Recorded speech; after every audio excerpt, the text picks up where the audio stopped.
नमस्कार, मैं हूं अंकुर और आप देख रहे हैं सत्य हिंदी। मेरी और आपकी एक लंबे वक्त तक दूरी बनी रही और दूरी का कारण ज्यादातर लोगों को पता होगा, जिनको नहीं पता है उनके लिए मैं आपके सवाल में जवाब दूंगा। तब तक के लिए एक नजर अब तक की सुर्खियों पर। पंजाब के पूर्व मुख्यमंत्री और अकाली दल के संरक्षक प्रकाश सिंह बादल का 95 साल की उम्र में मंगलवार को निधन हो गया। अकाली दल के वरिष्ठ नेता को सांस लेने में परेशानी होने की शिकायत के बाद एक हफ्ते पहले मोहाली में फोर्टिस अस्पताल में भर्ती कराया गया था। प्रकाश सिंह बादल 1947 में सरपंच चुने गए थे और पहली बार श्रोमणी अकाली के टिकट पर 1957 में पंजाब विधानसभा के मेंबर चुने गए। वो कुल 10 बार विधायक चुने गए और पहली बार 1970 में पंजाब के मुख्यमंत्री बने थे। मोदी सरनेम मामले में सूरत कोर्ट से राहत न मिलने के बाद कांग्रेस नेता राहुल गांधी अब निचली अदालत के इस फैसले को गुजरात हाईकोर्ट में चुनौती देंगे। सूरत कोर्ट से सजा सुना जाने के बाद ही राहुल की संसद सदस्यता रद्द कर दी गई थी, जिसके चलते उन्हें अपना बंगला भी खाली करना पड़ा है।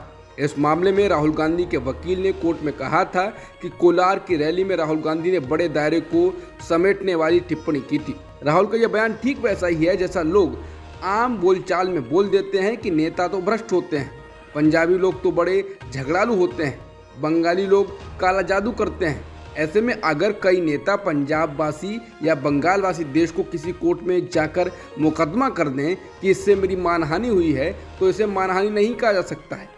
राहुल गांधी के वकील ने कोर्ट में तर्क दिया था कि राहुल की मोदी सरनेम पर टिप्पणी को लेकर मानहानि का केस उचित नहीं था और केस में अधिकतम सजा की भी जरूरत नहीं थी। कर्नाटक सरकार का मुस्लिमों के लिए 4% कोटा खत्म करने का फैसला 9 मई तक लागू नहीं होगा। सुप्रीम कोर्ट ने आज ये फैसला दिया है। इसने ये निर्देश तब दिया है जब राज्य सरकार ने अपना जवाब दाखिल करने के लिए समय मांगा। राज्य में मुसलमानों के लिए 4% कोटा खत्म करने के कर्नाटक सरकार के फैसले को सुप्रीम कोर्ट में चुनौती दी गई है। बताते हैं, सुप्रीम कोर्ट के इस फैसले के बीच ही गृहमंत्री अमित शाह ने एक चुनावी सभा में कहा है कि धर्म के आधार पर आरक्षण नहीं दिया जाना चाहिए। बहरहाल सुप्रीम कोर्ट में जस्टिस KM जोसेफ और BV नागरत्ना की पीठ इस मामले की सुनवाई कर रही थी। राज्य सरकार की ओर से पेश सॉलिसिटर जनरल तुषार मेहता ने शुरुआत में कहा कि वो दिन में जवाब दाखिल करेंगे। बता दें, 30 मार्च को मुख्यमंत्री बसवराज बोम्मई के नेतृत्व वाली सरकार ने मुसलमानों के लिए 4% पिछड़े वर्गों के कोटे को समाप्त कर दिया था। सरकार ने अधिसूचना जारी कर कहा था कि उन्हें 100 से अधिक वर्षों से कर्नाटक में पिछड़े वर्ग के रूप में मान्यता दी गई है। मुंबई सरकार के फैसले में कहा गया था कि राज्य में 2 सबसे प्रभावशाली समुदायों लिंगायत और बोक्कालिगा को मुस्लिम OBC कोटा आवंटित किया जाता है। विधानसभा चुनाव से पहले 4% मुस्लिम कोटा खत्म करने का कर्नाटक सरकार का फैसला सुप्रीम कोर्ट की जांच के दायरे में 13 अप्रैल को आया। इसने सरकार के आदेश पर सवाल उठाया और कहा कि कर्नाटक सरकार का मुसलमानों के लिए 4% कोटा खत्म करने का फैसला प्रथम दृष्टया पूरी तरह से गलत धारणा पर आधारित है। इसने 13 अप्रैल को राज्य सरकार द्वारा दिए गए आश्वासन को दर्ज किया कि सुनवाई की अगली तारीख तक बोक्कालिगा और लिंगायतों को शिक्षण संस्थानों में प्रवेश और सरकारी नौकरियों में नियुक्ति में कोई कोटा का लाभ नहीं दिया जाएगा। शीर्ष अदालत ने पहले 18 अप्रैल को इस मामले की सुनवाई 25 अप्रैल तक के लिए टाल दी थी। अब इसे 9 मई तक के लिए टाल दिया गया है। सुप्रीम कोर्ट ने महिला पहलवानों की याचिका पर सरकार, दिल्ली पुलिस आदि को नोटिस जारी करते हुए शुक्रवार तक जवाब मांगा है। इसके साथ ही सुप्रीम कोर्ट ने याचिकाकर्ता महिला पहलवानों के नाम सार्वजनिक करने से मना किया है। महिला पहलवानों की ओर से याचिका जाने माने वकील कपिल दायर की है। बता दें, देश की 7 नामी महिला पहलवानों ने भारतीय कुश्ती महासंघ के अध्यक्ष ब्रजभूषण शरण सिंह पर यौन उत्पीड़न के आरोप लगाए हैं। इसी मामले को लेकर महिला पहलवानों ने रविवार से दिल्ली के जंतर मंतर पर धरना शुरू किया। उनका कहना है कि वो इंसाफ लेकर ही जाएंगी। महिला पहलवानों के समर्थन में अन्य खिलाड़ी और पहलवान भी जंतर मंतर पहुंच गए हैं। महिला पहलवानों ने पहले दिल्ली पुलिस से FIR का अनुरोध किया, लेकिन दिल्ली पुलिस जांच के नाम पर मामले को लटकाए हुए है। उसने अभी तक FIR दर्ज नहीं की है। ब्रजभूषण शरण सिंह BJP के सांसद भी हैं, इसलिए उनके रसूख का अंदाजा लगाया जा सकता है। सुप्रीम कोर्ट के चीफ जस्टिस DY चंद्रचूड़ की अध्यक्षता वाली बेंच ने आज मंगलवार 25 अप्रैल को याचिका पर विचार किया और कहा, गंभीर आरोप हैं जो याचिका में शामिल हैं। अंतर्राष्ट्रीय पहलवानों ने भारत का प्रतिनिधित्व किया है, उन्होंने यौन उत्पीड़न के आरोप लगाए हैं। हमारे विचार में इस मामले पर इस अदालत के दखल की आवश्यकता है। कोर्ट ने याचिका को मंजूर करते हुए नोटिस जारी किया और इस पर शुक्रवार तक जवाब देने को कहा है। महिला पहलवानों के यौन उत्पीड़न का मामला राजनीतिक रूप से भी तूल पकड़ रहा है। हरियाणा के पूर्व सीएम भूपेंद्र सिंह हुड्डा, हरियाणा कांग्रेस अध्यक्ष उदय भान, पूर्व सांसद उदित राज समेत काफी लोग आज मंगलवार 25 अप्रैल को जंतर मंतर पर महिला पहलवानों के साथ धरने पर बैठे। पूर्व सीएम भूपेंद्र सिंह हुड्डा जंतर मंतर पर आज प्रदर्शनकारी पहलवानों के साथ बैठे और कहा कि जिन एथलीटों ने देश का नाम रोशन किया और जिन्हें स्टेडियम में होना चाहिए वे विरोध कर रहे हैं। जांच होनी चाहिए और इंसाफ मिलना चाहिए। दिल्ली के जंतर मंतर पर पहलवानों के प्रदर्शन को लेकर आरोपी और भारतीय कुश्ती संघ के अध्यक्ष ब्रजभूषण शरण ने जवाब दिया। हालांकि उनका जवाब बहुत सदा हुआ है। उन्होंने कहा कि जब मामला सुप्रीम कोर्ट में है तो इस पर वो कुछ नहीं कह सकते। उन्होंने कहा कि अब तो सुप्रीम कोर्ट ही तय करेगा, वो कुछ नहीं कह सकते हैं। बता दें, 7 कुश्ती पहलवानों ने सुप्रीम कोर्ट में याचिका दायर कर भारतीय कुश्ती संघ के अध्यक्ष ब्रजभूषण शरण के खिलाफ एफआईआर दर्ज करने की मांग की थी। पहलवानों के आरोप हैं कि बीजेपी सांसद ब्रजभूषण शरण ने महिला पहलवानों का यौन उत्पीड़न किया, जिनमें किशोरी भी शामिल है। भारत में समलैंगिक विवाह के मुद्दे पर मंगलवार को भी सुप्रीम कोर्ट में सुनवाई हुई। याचिकाकर्ताओं की ओर से अदालत में वरिष्ठ अधिवक्ता मेनका गुरुस्वामी ने केंद्र के इस दावे का जोरदार विरोध किया कि समलैंगिक विवाह के मामले में कानून बनाने का अधिकार संसद के पास है। उन्होंने कहा कि ये मूल अधिकार से जुड़ा मामला है और ये संविधान का मामला बनता है। उन्होंने आगे कहा कि सुप्रीम कोर्ट को संविधान की व्याख्या का अधिकार दिया गया है और इसलिए वो ये तय कर सकता है कि मूल अधिकार से संसद छेड़छाड़ नहीं करे। उन्होंने केंद्र सरकार के तर्क को लेकर कहा कि वे संसद के ब्रिटिश स्वरूप पर भरोसा कर रहे हैं, जबकि हमारी संसद संविधान के प्रति बाध्य है और संविधान की व्याख्या न्यायालय द्वारा की जाती है। गुरुस्वामी ने सुप्रीम कोर्ट की संविधान पीठ के समक्ष तर्क दिया कि कुछ बुनियादी अधिकार विधायिका या बहुमत के ऊपर नहीं छोड़ा जा सकता। उन्होंने कहा कि इन अधिकारों को बहुमत के शासन की कवायद से अलग किया गया है। दलीलें पेश किए जाने के दौरान सीजेआई ने कहा कि स्पेशल मैरिज एक्ट इंटरफेथ और इंटरकास्ट मैरिज के लिए एक फ्रेमवर्क मुहैया कराता है। उन्होंने साफ किया कि स्पेशल मैरिज एक्ट को एक अपवाद के रूप में बनाया गया था और ये धर्म के प्रति तटस्थ था। ये अंतर धार्मिक और अंतर जातीय विवाहों के लिए एक रूपरेखा तय करता था। उन्होंने आगे कहा, जिस क्षण विशेष विवाह अधिनियम लागू होता है, आप अपने परिवार से बेदखल हो जाते हैं और सभी लाभ खो देते हैं। इसका एकमात्र अपवाद एसएमए की धारा 21A है, जो कहती है कि आपको परिवार से अलग नहीं किया जाएगा। प्रधानमंत्री मोदी केरल पहुंचे हैं और वहां कई योजनाओं का उद्घाटन कर रहे हैं। हालांकि चुनाव कर्नाटक में है। बीजेपी की तरफ से अक्सर चुनाव प्रचार का नेतृत्व प्रधानमंत्री मोदी करते रहे हैं। जहां कहीं भी चुनाव होता है वहां पीएम मोदी की रैलियां और सभाएं अन्य बड़े नेताओं की अपेक्षा कहीं अधिक होती हैं। लेकिन ऐसा कर्नाटक में क्या दिख रहा है? गृह मंत्री अमित शाह भी सोमवार को ही कर्नाटक में चुनाव प्रचार करने पहुंचे थे।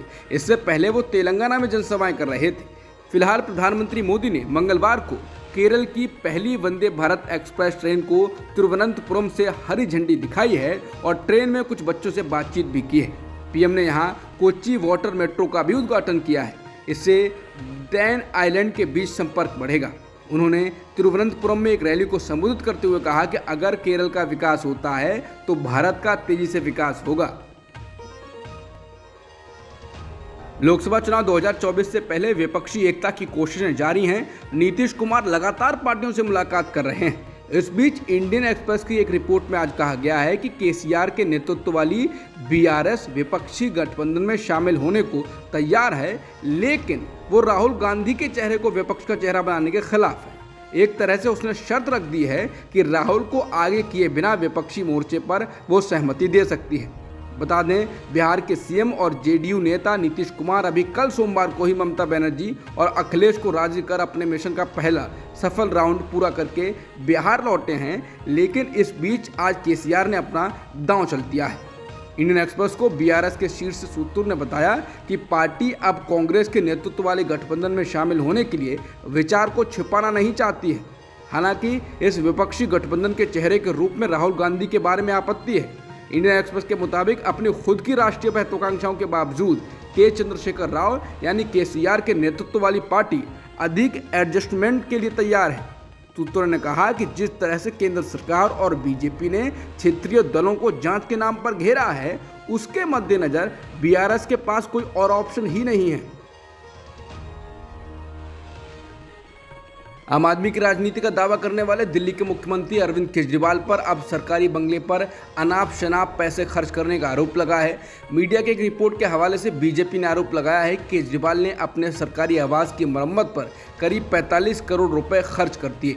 उसने ये भी आरोप लगाया है कि यहाँ तक कि केजरीवाल ने एक पर्दे पर 8 लाख रुपए खर्च किए हैं। इन आरोपों पर आम आदमी पार्टी ने कहा है कि चर्चा तो इस पर भी होनी चाहिए कि पीएम मोदी ने 8,400 करोड़ का जहाज खरीदा, एमपी सीएम के निवास की रंगाई पुताई में 20 करोड़ खर्च हुए।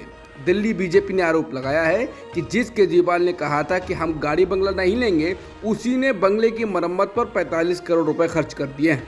बीजेपी ने आरोप टाइम्स नाउ नवभारत की एक रिपोर्ट के हवाले से लगाए हैं। मीडिया की इस रिपोर्ट का नाम ऑपरेशन शीश महल दिया गया है। इस रिपोर्ट में मुख्यमंत्री के आवास की मरम्मत पर खर्च किए गए रुपयों का लेखा जोखा दिखाया गया है। टाइम्स नाउ नवभारत की रिपोर्ट में दावा किया गया है कि सीएम आवास में 23 पर्दे लगाने के ऑर्डर दिए गए, जिसमें शुरुआत में 8 पर्दे लगे, जिसकी कीमत 45 लाख रुपए है। इसमें आगे कहा गया है कि दूसरे फेज में 51 लाख की कीमत के 15 पर्दे लगाए जाने हैं। रिपोर्ट में कहा गया है कि इंटीरियर डेकोरेशन 11.30 करोड़ रुपए, सुपीरियर इंटीरियर कंसल्टेंसी के लिए 1 करोड़ रुपए खर्च किए गए। दिल्ली के मुख्यमंत्री अरविंद केजरीवाल के घर पर रेनोवेशन को लेकर बीजेपी और आप एक दूसरे पर हमलावर हैं। केंद्रीय मंत्री गिरिराज सिंह ने कहा कि केजरीवाल कट्टर ईमानदार नहीं, कट्टर बेईमान है। इसके साथ साथ बीजेपी नेता कपिल मिश्रा ने भी हमला किया है और कहा है कि मैंने कई बार सार्वजनिक रूप से कहा था कि जिस दिन केजरीवाल के बंगले का सच सामने आ गया, उस दिन सारे देश को पता चल जाएगा कि केजरीवाल कैसी अय्याशी वाला जीवन जी रहे हैं। इन हमलों के बाद आम आदमी पार्टी ने भी बीजेपी पर फिजूल खर्च करने का आरोप लगाया है। इसने कहा है कि चर्चा तो इस पर भी होनी चाहिए कि पीएम मोदी ने 8,400 करोड़ का जहाज खरीदा, गुजरात सीएम ने 191 करोड़ का जहाज खरीदा, एमपी सीएम के निवास की रंगाई पुताई में 20 करोड़ खर्च हुए। पीएम मोदी ने एक इवेंट में 1 घंटे में ही 10 करोड़ फूंक डाले। दिल्ली आबकारी नीति मामले में दायर चार्जशीट में दिल्ली के पूर्व उप मुख्यमंत्री मनीष सिसोदिया को आरोपी बनाया गया है। आज दायर पूरक आरोप पत्र में उनके नाम को शामिल किया गया है। इससे पहले दायर की गई चार्जशीट में उनका नाम नहीं था। मीडिया रिपोर्टों के अनुसार सिसोदिया के साथ ही भारत राष्ट्र समिति की नेता के कविता के पूर्व ऑडिटर बुच्ची बाबू, अर्जुन पांडे और अमनदीप ढलका भी नाम है। चार्जशीट में जिनका नाम शामिल किया गया है, उन सभी पर भारतीय दंड संहिता की धारा 420 यानी धोखाधड़ी और 120B यानी आपराधिक साजिश और धारा 7 लोक सेवक को रिश्वत देने से संबंधित अपराध के तहत आरोप लगाए गए हैं। इसके अलावा भी भ्रष्टाचार से जुड़ी कई धाराएं लगाई गई हैं। सिसोदिया फिलहाल जेल में हैं। उनको सीबीआई ने 26 फरवरी को इस मामले में गिरफ्तार किया था। 31 मार्च को सिसोदिया की जमानत याचिका को खारिज करते हुए दिल्ली की एक अदालत ने कहा था कि उन्होंने आपराधिक साजिश में सबसे महत्वपूर्ण भूमिका निभाई थी और वो उस साजिश के लिए आबकारी नीति के तैयार करने के साथ साथ कार्यान्वयन में गहराई से जुड़े हुए थे।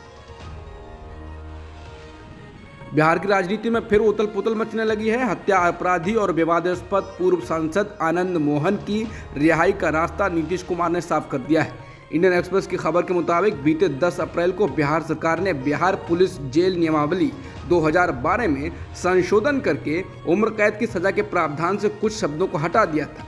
इसके 10 दिन बाद राज्य सरकार के कानून विभाग ने कल सोमवार को आनंद मोहन तथा 26 अन्य लोगों की रिहाई का रास्ता साफ कर दिया। रिहा किए जा रहे लोगों में वो लोग हैं जो हत्या जैसे अन्य जघन्य अपराधों के लिए 14 साल की उम्र कैद की सजा पूरी कर चुके हैं। इंडियन एक्सप्रेस की रिपोर्ट में बताया गया है कि 69 साल के आनंद मोहन को 1994 में गोपालगंज के जिलाधिकारी जी कृष्णिया की हत्या के मामले में 2007 में दोषी ठहराया गया था। इसके अलावा बाहुबली छोटन शुक्ला की हत्या के खिलाफ वैशाली में एक विरोध मार्च का नेतृत्व कर रही भीड़ को उकसाने के लिए भी दोषी ठहराया गया था। विरोध मार्च के लिए कृष्णैया रास्ता खुलवा रहे थे, उसी समय भीड़ ने उनकी पीट पीट कर हत्या कर दी थी। लेकिन मुख्य आरोपी आनंद मोहन को बनाया गया था। वहीं एक तरफ नीतीश के इस राजनीतिक कदम पर सवाल उठ रहे हैं, तो दूसरी तरफ बीजेपी को समझ नहीं आ रहा है कि वो उच्च जाति के आनंद मोहन की रिहाई का विरोध करे या चुप रहे। आईएएस अफसर जी कृष्णैया की हत्या के दोषी पूर्व सांसद आनंद मोहन सिंह की रिहाई को लेकर कृष्णैया की पत्नी उमा देवी ने बयान दिया है और नाराजगी जताई है। उन्होंने समाचार एजेंसी एएनआई से कहा है कि हमारे साथ नाइंसाफी हुई है। पहले आनंद मोहन को मौत की सजा हुई थी, बाद में आजीवन कारावास हुआ और फिर उसमें तब्दीली करके सरकार बाहर लाई है, और राजनीति में उसे शामिल करना ये अच्छा फैसला नहीं है। हम लोगों को बिल्कुल अच्छा नहीं लग रहा है। उन्होंने कहा कि बिहार में पूरी जातिगत राजनीति है और वो यानी आनंद मोहन राजपूत हैं। राजपूतों के वोट मिलेंगे, इसीलिए उसे बाहर लाया गया है, वरना किसी क्रिमिनल को बाहर लाने की क्या जरूरत है जिसमें मुख्यमंत्री खुद शामिल हों। चुनाव में उन्हें खड़ा किया जाएगा, एमएलए की सीट दी जाएगी क्योंकि इससे राजपूतों का वोट मिलेगा। उन्होंने कहा कि उन्हें सिर्फ और सिर्फ वोट बैंक के लिए बाहर लाया जा रहा है। बिहार में ऐसा चलता रहेगा। उन्होंने इस मामले में प्रधानमंत्री मोदी से हस्तक्षेप करने और बिहार के मुख्यमंत्री नीतीश कुमार से निर्णय वापस लेने का भी अनुरोध किया है। जम्मू कश्मीर के पूर्व राज्यपाल सत्यपाल मलिक ने सोमवार को कहा कि ये कहना गलत है कि वो पद छोड़ने के बाद ही 2019 के पुलवामा आतंकी हमले पर सवाल उठा रहे हैं। उनकी टिप्पणी केंद्रीय गृह मंत्री अमित शाह के हालिया बयान पर एक सवाल के जवाब में आई कि वो हमसे अलग होने के बाद आरोप लगा रहे हैं। उन्होंने राजस्थान के सीकर में संवाददाताओं से कहा, ये कहना गलत है कि मैंने इस मुद्दे को तब उठाया जब मैं सत्ता से बाहर था। उन्होंने कहा कि हमले के दिन उन्होंने इसे उठाया था। इसके अलावा उन्होंने अगले साल होने वाले लोकसभा चुनाव के लिए भी बयान दिया। पूर्व राज्यपाल ने अगले साल होने वाले लोकसभा चुनाव में भाजपा की संभावनाओं के बारे में पूछे जाने पर कहा कि मैं उनके बेहतर होने की कामना करता हूं, लेकिन राजनीति और चुनाव में कोई नहीं जानता कि क्या होगा। मौजूदा स्थिति उनके लिए कठिन है, उन्हें कुछ चीज़ें करनी होंगी। मलिक ने दावा किया कि अडानी मुद्दे पर प्रधानमंत्री मोदी की चुप्पी से उन्हें नुकसान होगा। उन्होंने कहा कि प्रधानमंत्री को पुलवामा मुद्दे पर भी बोलना चाहिए। एक सवाल के जवाब में मलिक ने कहा कि रक्षा मंत्री राजनाथ सिंह प्रधानमंत्री पद के लिए एक गंभीर उम्मीदवार हैं और अगर ये उनके भाग्य में है तो वो बन जाएंगे। कांग्रेस ने प्रधानमंत्री नरेंद्र मोदी के चर्चित माने जाने वाले कार्यक्रम मन की बात पर निशाना साधा है। अगले रविवार को मन की बात कार्यक्रम का 100वां प्रसारण होगा। कांग्रेस ने इस कार्यक्रम पर हमला करते हुए इसे मौन की बात करार दिया है। कांग्रेस के कम्युनिकेशन चीफ जयराम रमेश ने कहा कि 30 अप्रैल को होने जा रहे मन की बात के 100वें एपिसोड की सूचना को फैलाने के लिए पीएम की शक्तिशाली पीआर मशीन ओवरटाइम कर रही है। उन्होंने कहा कि इस बीच मौन की बात है। अडानी, चीन, सत्यपाल मलिक के खुलासों, एमएसएमई की बर्बादी और अन्य महत्वपूर्ण मुद्दों पर चुप्पी है। कर्नाटक में चुनाव से पहले पूर्व बीजेपी मंत्री केएस येचुरप्पा ने विवादित बयान दिया है। द हिंदू की रिपोर्ट के मुताबिक येचुरप्पा ने कहा कि बीजेपी को विधानसभा चुनाव में शिवमोगा शहर के करीब 60,000 मुसलमानों के वोटों की जरूरत नहीं। रिपोर्ट के मुताबिक येचुरप्पा ने शिवमोगा में वीरशैव लिंगायत बैठक में धर्म परिवर्तन के मुद्दे पर बोलते हुए कहा, हम एक भी मुस्लिम वोट नहीं चाहते हैं। हमें मुस्लिम वोटों की ज़रूरत नहीं है क्योंकि हमने स्वास्थ्य या शैक्षिक मुद्दों पर मुसलमानों की बहुत मदद की है और ऐसे मुसलमान हमें वोट देंगे। 24 अप्रैल को शिवमोगा के पास विनोबा नगर में एक रैली को संबोधित करते हुए येचुरप्पा ने कहा, शहर में करीब 60,000 मुसलमान हैं, हमें उनके वोटों की ज़रूरत नहीं। ज़रूर ऐसे मुसलमान भी हैं जिन्हें व्यक्तिगत रूप से हमारी मदद मिली है जब भी उन्हें ज़रूरत थी और वो हमें वोट देंगे। राष्ट्रवादी मुसलमान निश्चित रूप से बीजेपी को ही वोट देंगे। येचुरप्पा ने यह दावा भी किया कि बीजेपी की सरकार के दौरान हिंदू सुरक्षित रहे हैं और किसी ने हिंदुओं पर हमला करने की हिम्मत नहीं की है। भारतीय युवक कांग्रेस के राष्ट्रीय अध्यक्ष बीवी श्रीनिवास के एक और एफआईआर बेंगलुरु में दर्ज की गई है। असम के गुवाहाटी में एफआईआर दर्ज होने के बाद बीजेपी शासित दूसरे राज्य में ये दूसरी एफआईआर है। श्रीनिवास पर अब 23 अप्रैल को बेंगलोर के एक होटल में आयोजित बैठक के दौरान कथित तौर पर चुनाव अधिकारियों को ड्यूटी में बाधा डालने का आरोप है।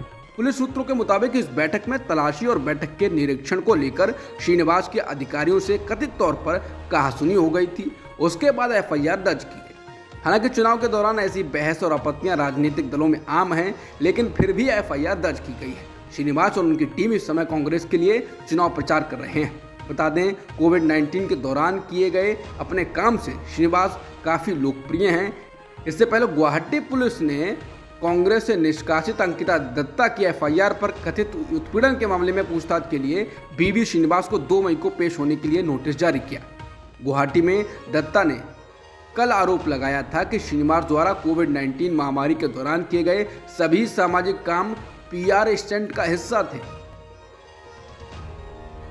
अमेरिकी राष्ट्रपति जो बाइडेन ने 2024 में दोबारा राष्ट्रपति का चुनाव लड़ने का ऐलान कर दिया है। उन्होंने एक प्रमोशनल वीडियो में अपने इस फैसले की घोषणा की है। वहीं उपराष्ट्रपति कमला हैरिस ने भी कहा है कि वो भी दोबारा उपराष्ट्रपति पद की रेस में रहेंगी।